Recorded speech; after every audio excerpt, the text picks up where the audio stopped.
All right, time for Sharper Square. Chad Millman, CCO of the Action Network, all odds provided by DraftKings. I'm not prone to brag, but I am on a little bit of a heater. Don't talk about it. Don't say it. You're going to turn yourself into a cooler, man. I know. So listen, there's only 2 games all year that have made me bitter and losing. I lost a doink in the Saints game because they hit the crossbar on a kick.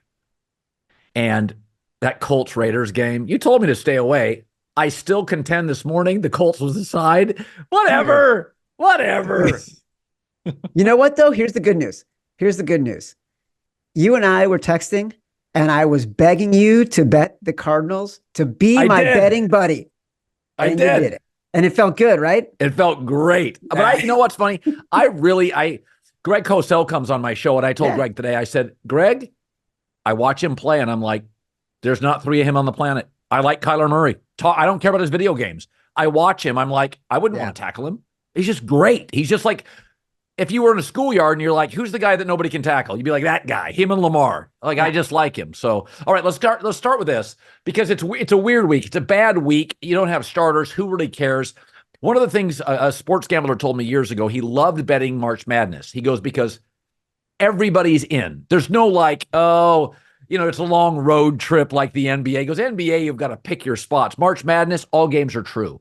This is the most untrue week of the NFL season. Like, who cares? So I would take the Texans -1.5 against the Colts because basically you're saying to yourself, who do you trust? I think CJ Stroud is better than we think.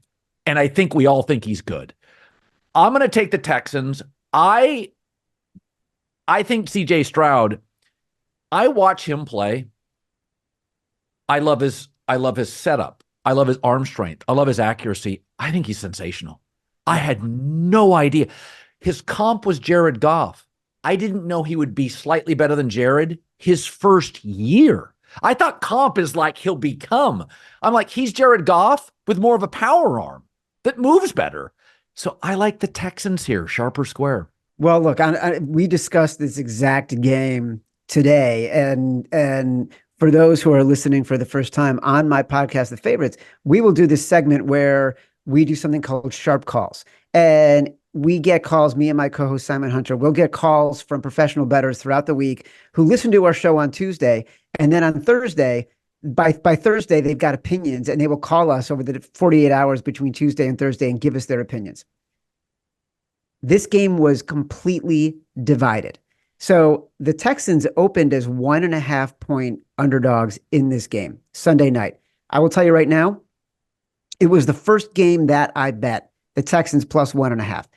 The wise guys bet it too. They bet it at 1, then they bet it at pick, then they bet it at Texans -1. Now it's -1.5. So I agree the Texans are still the right side. I think. Remember last week I told you, I think they're going to clobber the Titans. They're a better team. Yes, 100%. Right? They are a better team. Gardner Minshew plays with fire every week. He has the 4th most turnover-worthy throws of anybody in the NFL, behind Josh Dobbs, Desmond Ridder, Daniel Jones. Okay? Shane Steichen just keeps him out of trouble. But when Gardner Minshew has to come back or potentially is in trouble, that's when there's trouble, right?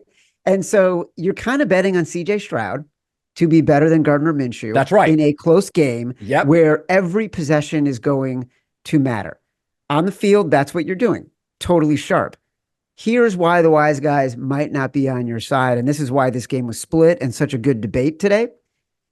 When you start betting on a team that goes from being an underdog to being a favorite, historically, the percentages work against you in terms of covering. Right. So that's why wise guys, when it's at 1.5, Texans -1.5, they start to walk away and start to think about the Colts. The second game is Bill Belichick is nothing if not a grudge holder. He wants to win this game so much because his career, there's like multiple stories out of the Boston Herald. Belichick's out. He's told his staff he wants to screw up their draft. He's going to walk out of here, get the Washington job. He cares so deeply about winning. You think he wants to hand them Michael Penix or Drake May? He wants him 5th. I'm just going to say if you watch them the last 3 weeks, I mean, against Buffalo, you're like, oh, they're really competing. They're really competing. I'm going to take the Patriots -2.5 at home to beat a listless Jets team. Yeah, it's totally square. You're stepping in it. Look, it's not a game that anybody wants to bet. This all of a sudden is the corner TV game, right? Because you're getting a short home favorite in which the bookmakers are saying to the squares, come on, I dare you. Take the short home favorite. Take the team that has been competitive the past few weeks at less than a field goal. That's what we want you to do. And if the bookmakers are telling you they want you to do something, then you want to do something else. So the wise guys are going to be on the Jets here, but this is not one of those games where everyone's like, oh yeah, I got to take, there is huge edge in the Jets or the Patriots in this game. I will tell you one other thing, and it's interesting for this week because it's applicable for every game. Home teams in division games the past 5 years, 47% against the spread. That's weird. Yeah. That's weird. It is. But then you got to look, Colin, there's a million stats and trends that you could sort of layer onto this, right? You got to think about, and it's not applicable in this game, but it will be in others. Like you can't take every trend and just say, okay, I'm going to do it. Trends are the handrail on the roller coaster. If you've got an opinion, they might make you feel a little more secure. It can make you feel like you're making a better decision. It should not be what you base your decision on. All right, a game I like, Bills -3 at Miami. Now Nick Chubb and Phillips are out. No pass rush against Josh Allen. I think the Bills are a better team. I think they were looking ahead to Miami when they played New England. I thought the Dolphins were awful defensively. I think the reality has hit Miami. Their defense had a pass rush and not much else, and now it doesn't have a pass rush. Buffalo's a better team. Josh Allen has eaten against Miami. Like Brian Flores couldn't stop him. Mike McDaniel, they just don't have the personnel. I'm going to take Buffalo to win by a touchdown -3 sharp or square. Most interesting game on the board. I'll tell you right now, it's square, but I will also tell you, you and I and our best friend Simon, we're making an executive decision on this. Yeah. We're going to be in the foxhole together. We like the Bills in this spot. Let me give you some interesting stats. Tyreek Hill, by the way, house burns down midweek. Look, so you mentioned, tell me that's not disruptive? Listen, you mentioned Chubb. You mentioned the injuries on the defensive side of the ball. Tyreek Hill has been playing injured. Waddle has been playing injured. I am not a guy who believes that there are emotional storylines that can be hindrances because these guys are professionals. But look, Tyreek Hill, there was video from practice. He did not look like right. He was taking this as he should, which is scary and something that can be a distraction, right? I agree with you in every respect on this game. Here's something cool. October 2nd. So on October 2nd, Buffalo was -140 to win the AFC East. Miami was +138. On December 3rd, 2 months later, Buffalo plus, hold on, let me get my glasses on here because I want to make sure I read it right. I didn't know you were going to ask me this question. So it just happens to be Buffalo plus 1,500 to win the AFC East. Miami -400. Okay. So basically, for those listening, you don't know, Buffalo was such a long shot that they were not even a consideration to win the AFC East. Miami was expected to win so easily that you had to spend so much money if you wanted to bet on them. Right now, Buffalo has the shortest odds it's had all season, -165 to win the AFC East. It has been a roller coaster. What's amazing is Buffalo could end up being the best team in the NFL right now. And if they don't win this game, they might not make the playoffs. Okay. Seahawks -2.5 at Arizona. So Seattle's humiliated. And not only that, I always say a well-coached team, a capably quarterback team that's physically humiliated. I mean, literally Pittsburgh just threw them around. They bullied them. Seattle playing for a playoff spot. I think they're going to play very well here. If the number was 3, I would pass. It's a numbers game. Arizona's off, by the way, their best performance in 2 years. They're probably a little overvalued on the market. I'm going to probably take Seattle -2.5. I know I like favorites this week, sharp or square. It's a little square. The number was at 3. It moved down to 2.5. It's hard to find a reason to Seattle. What they did against the Steelers, their inability to tackle anybody, It was is bad. not. It was not something that was a one-off. This has been their MO all year. Like, they cannot tackle. Like, watching Pete Carroll trying to implore his defense to tackle Najee Harris was sad and sort of disheartening as someone who was kind of hoping the Seahawks would win that game. So I don't like this bet, Colin. I don't like it one bit. And there are so many bets on the board that are attractive. And you're throwing me the Jets and the Patriots. You're the one who says to me, your philosophy, I want to bet on games I want to watch. Right. You want to watch these games? Well, it's a limited week, and I think Belichick will be interesting. Okay, so now let's move into the two categories. I have a talk me into it game and a dumpster dive. So I do think Bears-Packers is interesting because I do think Eberflus and Justin Fields are largely playing for their job. And although I do think Jordan Love had maybe his best game as a Packer, there's a desperation here on the Chicago Bears. Employment's desperate. And I would probably take the Bears here +3. Man, if I'm doing a show for my job, that's a whole different ballgame. Is that sharp or square? Colin, I need you to think that every day your job is on the line because you are taking the Chicago Bears this week. That will be in your Blazin' 5. Chicago Bears +3, great matchup for the Bears. So number one, it hits that trend I talked about where you want to play the road team against the home team in the division. There is another trend going back to 1990 that hits it a 60% clip where the teams that are out of it playing teams that are in it cover 60% of the time. Now, that's fine. Again, take trends with a grain of salt. You want to use them to sort of complement your overall philosophy, right? Let's look what's happening on the field of play.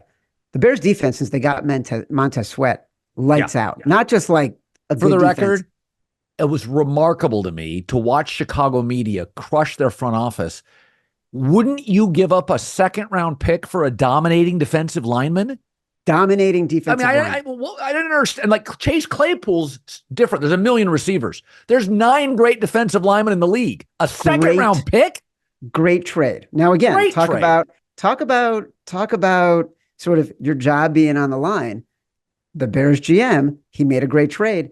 What does he do next? And now this is where it gets interesting, right? So that defense is elite. And by the way, what we saw last week against Minnesota with the Packers is Minnesota likes to blitz.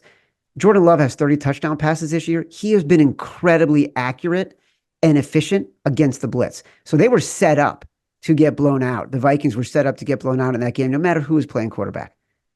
The Bears are not a team that is going to blitz you nonstop. They will get home with their front four.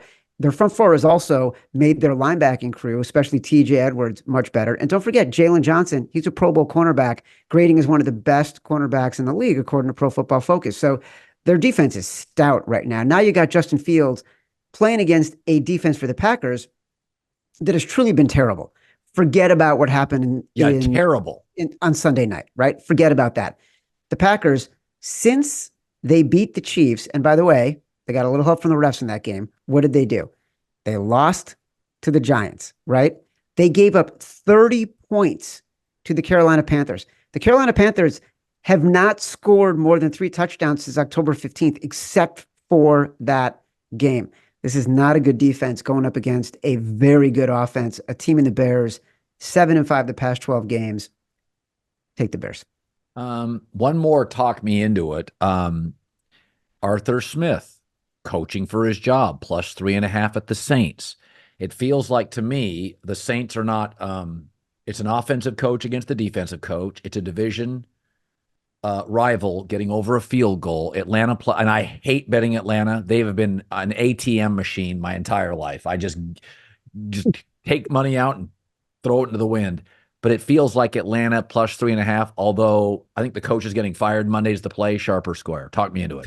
Totally sharp. It's exactly the right side. You want to be on Atlanta here. So number one, fits the trend we just talked about. You want to take the road team in the division. Number two, schematically, look at the matchup.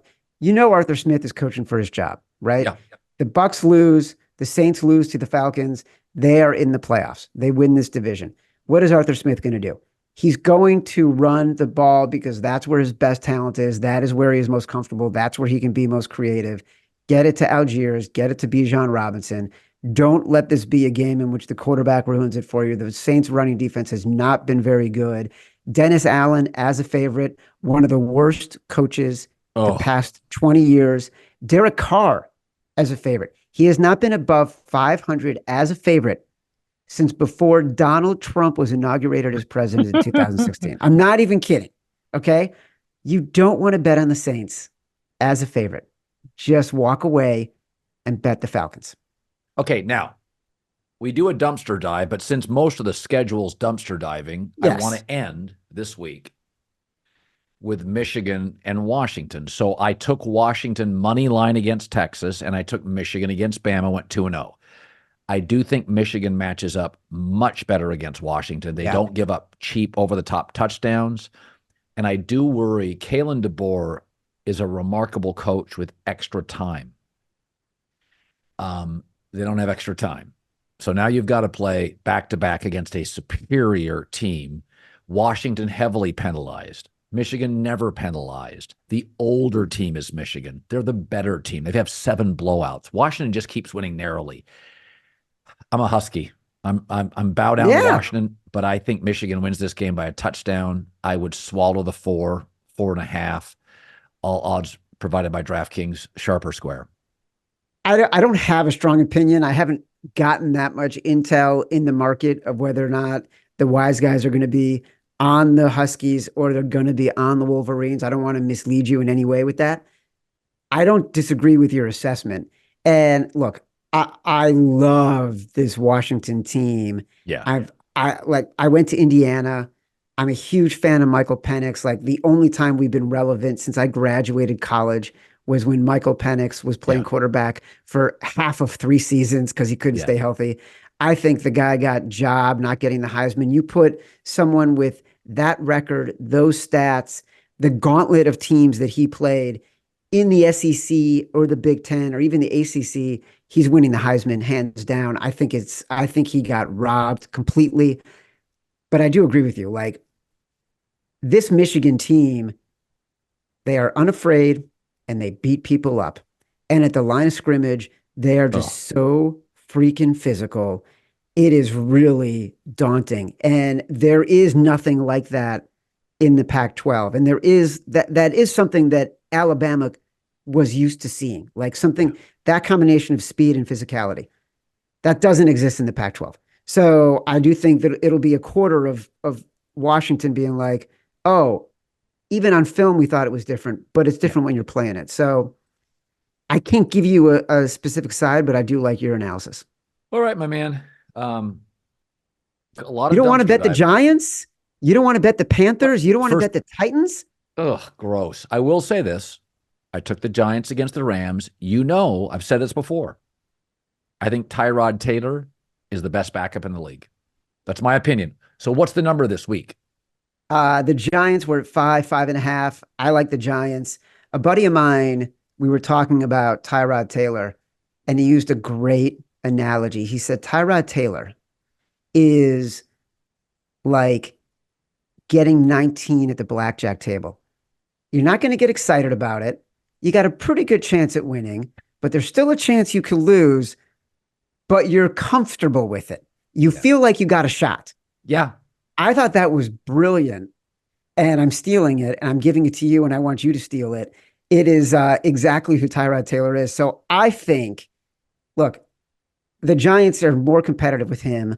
They will want to win this game. They will blitz. The Eagles' offensive line is really struggling right now. Their play calling is struggling. A.J. Brown is struggling. There's something going on. We have seen it all year long with this locker room. So I'll be playing the Giants, and I will definitely be playing the Tennessee Titans plus 5.5. I'm not even going to talk about that. I can't. They're unwatchable.